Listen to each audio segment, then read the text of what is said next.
Nah, peluang empiris itu apa sih? Jadi yang kita pelajari sebelumnya itu adalah peluang teoritis atau secara teori peluang dari misalnya munculnya dadu atau munculnya koin. Nah, kalau peluang empiris itu adalah peluang yang dihitung atau disimpulkan berdasarkan hasil percobaan. Jadi ada sebuah percobaan, nanti kita bisa menghitung berapa sih peluang empirisnya. Rumus yang akan digunakan tetap sama, yaitu di mana peluang suatu kejadian A adalah banyak kejadian A dibagi dengan banyaknya titik sampelnya atau banyak percobaannya. Kita langsung coba aja ya, contoh soal yang pertama. Di sini adalah kejadian munculnya dari melambungkan sebuah koin 10 kali. Jadi selama 10 kali itu muncul gambar, angka, gambar, angka, gambar. Ditanya adalah berapa peluang empiris munculnya sisi angka. Jadi karena yang ditanya adalah munculnya sisi angka, kita tulis dulu berapa sih jumlah kejadian munculnya angka. Ada 1, 2, 3, 4. Gitu ya, ada 4. Sehingga peluang munculnya angka itu adalah jumlah kejadian dibagi jumlah semua titik sampel atau percobaannya. Sehingga hasilnya adalah 4/10 atau 2/5. Kita coba lagi ya untuk soal yang kedua. Sekarang adalah kejadian yang muncul dari melempar atau melambungkan sebuah dadu. Angka 1, 4, 5, 1, 3, 2, 4, dan seterusnya. Nah, berapa sih peluang empiris munculnya mata dadu 2, mata dadu paling sedikit 3, dan mata dadu prima? Karena jumlah kejadiannya sudah mulai banyak, maka kita lebih baik membuat sebuah tabel terlebih dahulu untuk menuliskan atau mendata. Misalnya angka 1 itu muncul berapa kali, angka 2 muncul berapa kali, angka 3 muncul berapa kali, dan seterusnya. Jadi kita bikin tabelnya dulu ya supaya jadi lebih mudah nih. Jadi di sini kita punya mata dadunya. Nah, mata dadunya tentu ada dadu 1, 2, 3, 4, 5, dan 6. Kemudian ada frekuensi munculnya ya, atau mungkin kita bisa bilang NA-nya, kejadiannya. Frekuensi munculnya dari mata dadu 1 adalah berapa? Kita hitung ya. Angka mata dadu 1 itu ada 1, 2, 3, 4. Oh, ada 4. Mata dadu 2 itu ada 1, 2, 3, 4. Oh, ada 4 juga. Mata dadu 3-nya ada 1, 2, 3, 4. Ada 4 juga. Mata dadu 4. Ini ada 1, 2, 3. Oh, hanya ada 3. Mata dadu, oh ada 4 juga ya. Ada 4 juga, di sini ada 4 juga. Mata dadu 5 itu ada 1, 2, hanya 2. Mata dadu 6 itu juga hanya ada 2. Nah, ini semua sudah kita data ya. Mata dadu 1 tuh munculnya berapa kali, mata dadu 2 munculnya berapa kali, dan seterusnya. Ini kalau kita jumlahkan, jumlah percobaannya itu ada berapa nih? 4 tambah 4, 8. Ini 8 tambah 4, 12. 12 tambah 4, 16. 16 tambah ini 4 ya. Nah, ini berarti ada 20 kali. Ada 20 kali, artinya jumlah percobaan atau banyaknya titik sampel dari percobaan ini adalah 20 kali. Nah, berarti untuk menjawab yang A jadi gampang nih. Berapa nih NA? Kita tulis dulu berapa sih kejadian mata dadu 2. Oh, ada 4. Maka peluang munculnya mata dadu 2, peluang empirisnya sesuai dengan percobaan adalah 4/20 ya. Ini NA dibagi dengan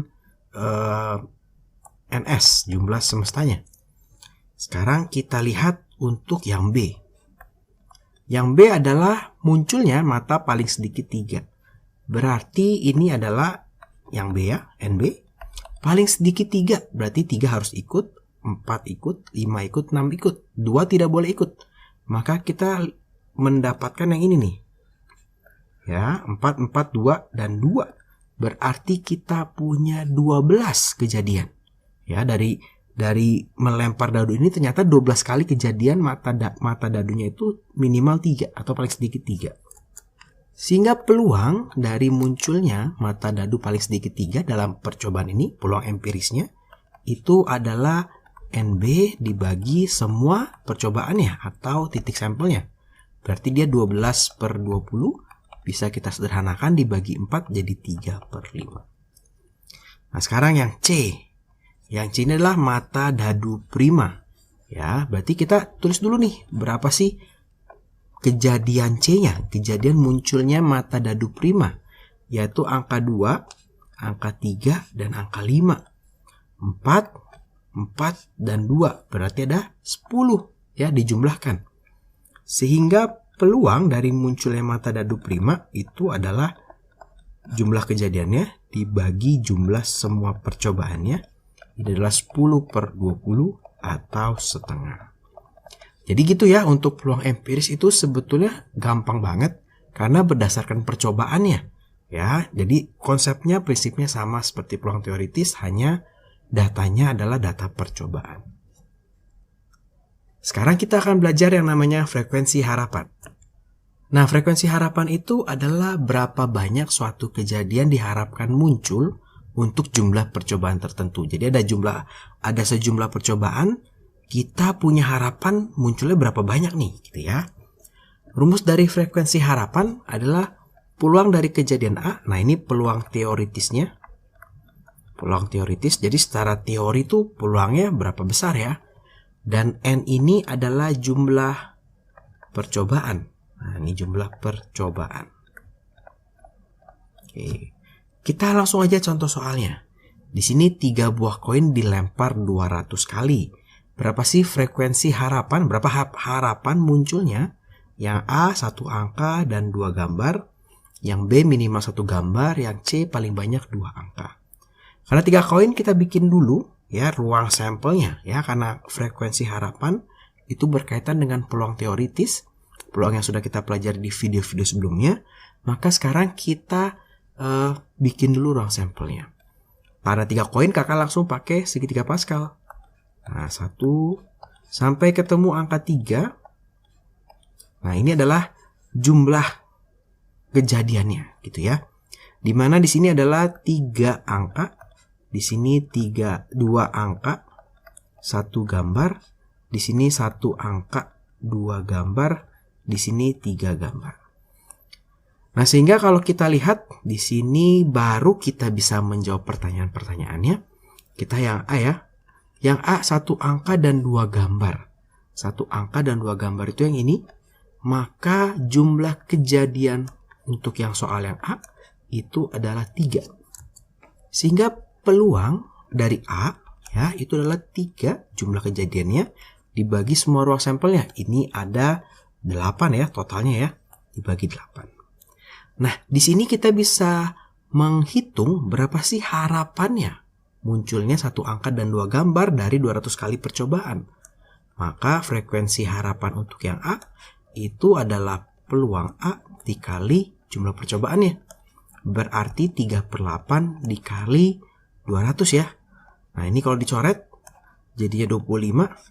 Berarti diharapkan muncul 1 angka dan 2 gambar 75 kali dari 200 percobaan. Jadi gampangnya sebenarnya hanya menambah 1 langkah dari soal peluang teoritis. Kita coba yang B.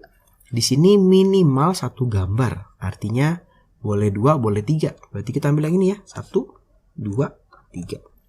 Sehingga jumlah kejadian B itu adalah 3 tambah 3 tambah 1, 7. Dan peluang kejadian B itu adalah NB dibagi dengan semua titik sampelnya. Ini berarti 7/8 ya, titik sampelnya semua ada 8. Sehingga frekuensi harapan dari A, nah ini adalah PB dikali dengan N. Nah, ini berarti PB-nya 7/8 dikali jumlah percobaannya 200. Ini bisa kita coret jadi 25 ya. 200 dibagi 8 hasilnya 25. Sehingga frekuensi harapannya itu adalah 7 dikali 25 atau 175 kali. Jadi diharapkan muncul minimal 1 gambar itu 175 kali. Nah, sekarang kita coba untuk yang C. Di sini maunya paling banyak 2 angka. Berarti 1 angka, 2 angka, dan tidak ada angka boleh gitu ya. Berarti sama juga nih, kita masih mengambil yang sama, yaitu jumlah banyak kejadian C atau paling banyak 2 angka itu adalah 7. Sehingga peluang dari C-nya itu adalah 7/8 adalah jumlah semua titik sampelnya. Sehingga frekuensi harapan dari C, nah ini B ya, dari C itu adalah peluangnya C dikali jumlah percobaan. Maka ini 7/8 dikali 200. Berarti ini sama nih jawabannya nih ya, 175 kali. Nah, jadi gampang ya untuk yang koin. Sekarang kita coba yang dadu. Di sini 2 buah dadu dilempar sebanyak 400 kali. Berapakah harapan munculnya yang A? Ini adalah mata dadu bermata prima. Kita coba dulu selesaikan ya. Yang A itu berarti kita mesti tahu dulu jumlah kejadian A-nya berapa gitu ya. Jumlah kejadian mata dadu biru bermata prima. Berarti ini nih, yang 2, yang 3, yang 5 ya. Ini berarti ada 1, 2, 3, 4, 5, 6, 7, 8, 9, 10, 11, 12, 13, 14, 15, 16, 17, 18. Berarti ada 18.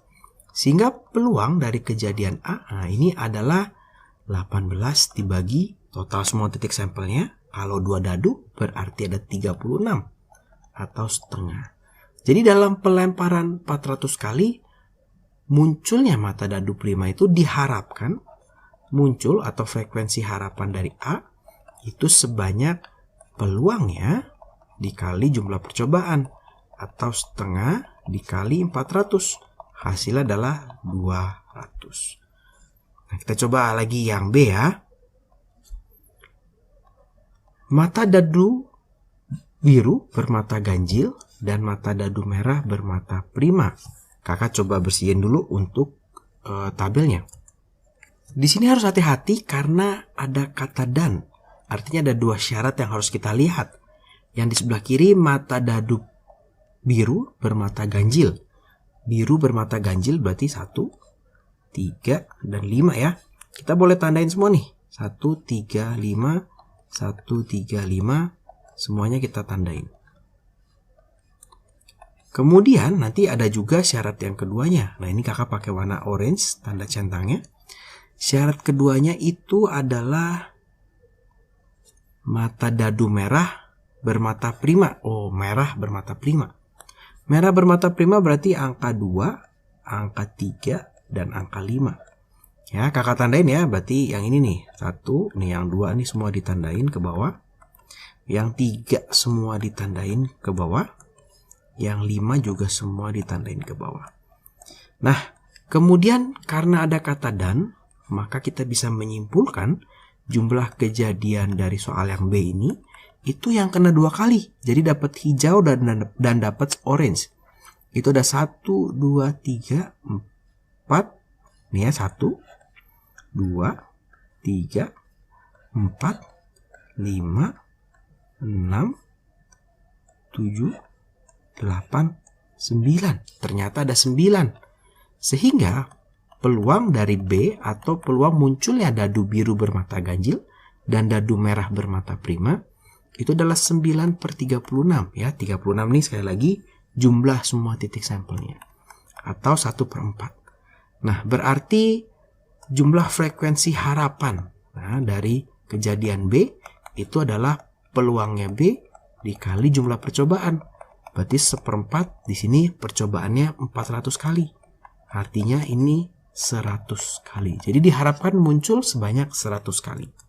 Sekarang kita coba untuk yang C. Nah, di sini yang C yang ditanya adalah jumlah mata, berarti dua-duanya jumlah mata kedua dadu kalau dijumlahkan kurang dari 6 ya, kurang dari 6. Berarti 6 tidak masuk, 5 boleh masuk. Kita lihat dulu sini ya. Ini kalau dijumlahkan 2, oke, masuk. Dijumlahkan 3 boleh masuk. Ini dijumlahkan yang 4 ya, masih boleh masuk. Yang ini jumlahkan 5. Nah, ini boleh masuk juga. Tapi yang ini sudah tidak boleh masuk karena kalau dijumlahkan 6, sedangkan dia maunya kurang dari 6. Artinya 6 tidak ikut. Nah, ini kalau kita hitung maka jumlah kejadian jumlah mata dadu kurang dari 6 atau kejadian soal yang C itu adalah 1, 2, 3, 4, 5, 6, 7, 8, 9, 10. Sehingga jumlah peluang dari C, peluang kejadian munculnya jumlah mata dadu adalah kurang dari 6. 10/36 sama dengan dibagi 2 ya, jadi 5/18. Nah, sehingga kita di sini bisa hitung nih kalau frekuensi harapan ya dari munculnya kejadian C ini itu adalah peluang ya dikalikan dengan jumlah percobaannya, atau 5/18 dikalikan dengan 400. Ini bisa dibagi 2 jadi 200, dibagi 2 menjadi 9. Ini jadinya 1000 ya, di 1000/9, atau kalau kita hitung nilainya adalah 111,11 atau kira-kira 111 kali diharapkan untuk muncul. Ya, jadi gampang ya, frekuensi harapan ternyata tinggal mengalihkan peluangnya ya dengan jumlah percobaannya. Sekarang kita akan belajar yang namanya nilai dari suatu peluang. Ternyata peluang itu selalu nilainya antara 0 sampai 1. Peluang yang bernilai 0 artinya sesuatu yang tidak pernah terjadi dalam setiap percobaan. Peluang yang nilai 1 itu artinya selalu terjadi dalam setiap percobaan. Contoh peluang yang bernilai 0 adalah matahari terbit dari utara. Nah, walaupun ada lagu ya yang seperti ini, tapi ini tidak mungkin sebetulnya. Kalau yang peluang yang bernilai 1 itu adalah peluang matahari terbit dari timur. Ya, dia akan selalu terbit dari timur. Ya, dalam setiap hari ini, besok, 2 hari lagi dia akan terbit dari timur. Nah, kita akan ketemu rumus P aksen A atau peluang bukan A. Nah, jadi P aksen A ini bisa dibilang peluang bukan A. Ya, ini adalah peluang A. Nanti misalkan kakak punya peluang, misalnya Ijup mendapat pacar, ya, peluang Ijup mendapat pacar atau peluang dari I itu adalah 2/3. Berarti peluang Ijup tidak mendapat pacar, ada aksennya P aksen, itu adalah 1 dikurang 2/3 atau 1/3. Kita coba langsung di contoh soal biar nggak bingung. Jadi sebuah dadu dilempar sekali. Berapa sih peluang muncul mata dadu yang bukan faktor dari 12? Nah, memang untuk soal-soal seperti ini kita bisa mengerjakan dengan 2 cara ya. Pertama-tama tentu kita buat dulu yang namanya ruang sampelnya. Ruang sampelnya berarti karena sebuah dadu hanya angka 1, 2, 3, 4, 5, 6. Kemudian yang ditanya itu kan adalah peluang yang bukan faktor dari 12. Nah, kita bisa saja langsung nih kita melihat yang bukan faktor dari 12. Jadi kita ingat lagi ya, kalau faktor dari 12 maka kita akan menggunakan tulang ikan. 1, 12, kemudian berapa nih? 2, 6, 3, 4. Ya, berarti kalau yang ada di sini adalah 1, 2, 3, 4, 6 gitu ya. Kita bisa, jadi untuk menjawab ini kita boleh nih langsung, kalau yang simple ya, berarti yang faktor dari 12 itu adalah ini, 1, 2, 3, 4, 5. Sehingga peluang bukan faktor dari 12 itu adalah, nah, peluang bukan faktor dari 12. Nah, ini adalah 1/6. Karena sisanya tinggal 1. Nah, sebetulnya kita bisa menghitung juga dengan begini. Nah, peluang untuk yang faktor 12-nya dulu. Faktor 12. Ini adalah 5/6. Karena ada 5 kejadian ya. 1, 2, 3, 4, 5. Sehingga peluang bukan faktor dari 12. Nah, ini adalah 1 dikurang peluang faktor 12. Atau 1 dikurang 5/6. Hasilnya sama, 1/6. Nah, mungkin kalau di sini nggak terlalu kelihatan gitu ya, karena ruang sampelnya sedikit. Kita coba kalau 2 buah dadu. Di sini 2 buah dadu dilempar 1 kali secara bersamaan. Berapa sih peluang munculnya mata dadu berjumlah 10? Nah, di sini kita untuk soal yang A, gampang ya, mata dadu berjumlah 10. Maka NA itu tinggal kita lihat nih, berjumlah 10 berarti itu yang ini aja nih, 1, 2, 3.